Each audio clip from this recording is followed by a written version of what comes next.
அன்பிற்குரிய தமிழக மக்களுக்கு வணக்கம். பொங்கல் திருநாளை முன்னிட்டு தங்கள் அனைவருக்கும் எனது மனமார்ந்த நல்வாழ்த்துக்களை தெரிவித்துக் கொள்கிறேன்.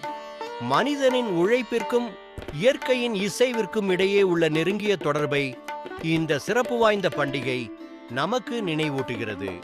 வேளாண்மை, கடினமாக உழைக்கும் நமது விவசாயிகள், கிராமப்புற வாழ்க்கை முறை மற்றும் கண்ணியமான வேலை ஆகியவற்றுடன் இந்த பண்டிகை ஆழமாக பிணைந்துள்ளது. குடும்பத்தினர் ஒன்றிணைந்து பாரம்பரிய உணவுகளை சமைத்து மகிழ்ச்சியையும் அன்பையும் பகிர்ந்து கொள்கின்றனர். இதன் மூலம் தலைமுறைகளை கடந்து உறவுகள் வலுப்பெறுவதுடன் ஒற்றுமை உணர்வு மேலோங்குகிறது. தங்களது கடின உழைப்பின் மூலம் நமது வாழ்க்கையை செம்மைப்படுத்துவோருக்கு நன்றி தெரிவிக்கும் திருநாளாகவும் பொங்கல் பண்டிகை கொண்டாடப்படுகிறது. வளமான தமிழ் பாரம்பரியங்களின் உன்னதமான அடையாளமாக பொங்கல் பண்டிகை திகழ்கிறது.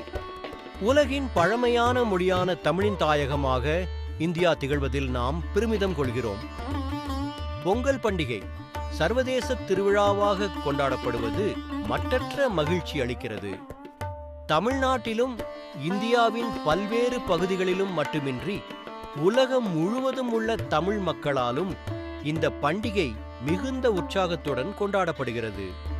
மீண்டும் உங்கள் அனைவருக்கும் இனிய பொங்கல் திருநாள் நல்வாழ்த்துக்களை தெரிவித்துக் கொள்கிறேன்.